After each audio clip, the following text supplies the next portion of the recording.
Greta Van Fleet features twin brothers Josh and Jake Kiszka, their younger brother Sam, and drummer Danny Wagner. Hailing from a small town in Michigan, the brothers grew up in a home with a limited record collection, harkening back to the 50s. Their father was a blues rock fanatic who spun records by Bob Dylan, the Beatles, Hendrix, The Who, and of course, Zeppelin. The twins began hosting jam sessions in their garage when they were just 16. Josh quickly took the helm of frontman when he let out a howl in an attempt to compete over the band's instruments. His brothers were stopped in their tracks. They knew Josh could sing, but didn't know his register reached that of Robert Plant's, and so effortlessly at that. His twin brother Jake had studied guitarists Jimmy Page, Eric Clapton, and Pete Townsend growing up, naturally filling in as the lead guitarist of the group. Their younger brother Sam took to bass guitar and keys to round out their sound, and their friend Kyle was their drummer before their school friend Danny would go on to replace it. The four crafted a handful of demos, including Highway Tune, and put together a live EP. One track even went on to be featured in a Chevy ad. Having kids was always in my plan. Having a minivan wasn't. Those tracks eventually landed on the desk of Jason Flom, the music industry executive responsible for signing acts like Twisted Sister, Katy Perry, Kid Rock, Lorde, and many others. Flom contacted their management and signed the young group to Republic Records on the spot. Greta Van Fleet headed into studio to compile their 4 strongest tracks into their EP, Black Smoke Rising. The youngest members of the group ditched their prom dates to set off on a completely sold-out North American tour. That's just how young these guys are. Tracks like Highway Tune and Safari Song quickly began placing high on rock charts and garnering massive radio play.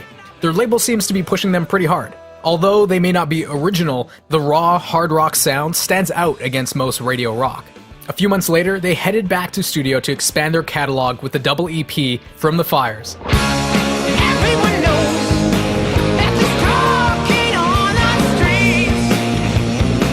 Featuring the original 4 tracks from their first EP, 2 new original tracks and 2 covers were added to round out the 30-minute set. There's no denying the resemblance to Led Zeppelin, and Greta Van Fleet wouldn't be the first to be accused of ripping off Led Zeppelin's sound.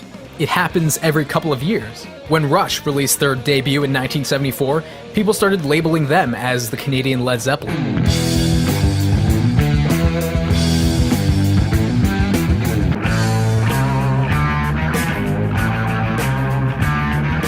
1981 saw Billy Squier's Lonely as the Night compared to Nobody's Fault But Mine.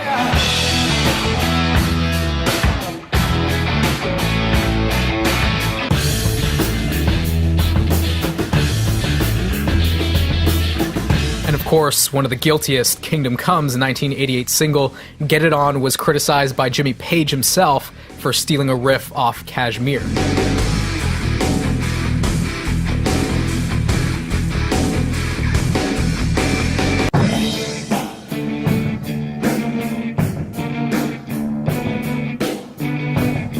Wolfmother and Rival Sons are examples of more modern bands, also noted for sounding similar to Led Zeppelin. And now we have Greta Van Fleet, who are perhaps more welcomed now that Led Zeppelin have been gone for 3 decades. Even Robert Plant has given Josh a seal of approval. Josh's singing voice resembles Robert Plant's, but that's just his voice. It's not forced. The kid has a natural wail. He sounds like Geddy Lee from Rush sometimes too, and I'd argue that aside from Josh's voice, the band's influences stretch a little further than just Zeppelin. The brothers did grow up listening to the same bands that inspired even Zeppelin. Don't get me wrong, Led Zeppelin are one of the greatest rock bands of all time. There's no denying that. But let's not pretend like Zeppelin didn't steal lyrics and sounds from the artists before them. I'm dazed and confused as it stays at go. Been dazed and confused for so long, it's not true. When all summertime, summer comes a-rolling. Leave you when the summer comes a-rolling. Baby, way down inside, woman, you need love. Way down inside, honey, you need it. Yes, Zeppelin would give it their own twist, but they stole nonetheless. Greta Van Fleet are providing a much-needed contrast to today's alternative rock radio. Face it, Led Zeppelin are done making music, and I can only listen to each of their albums so many times.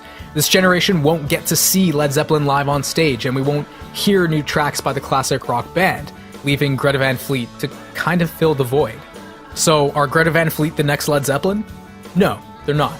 And they shouldn't try to be, or they'll always remain in Led Zeppelin's shadow.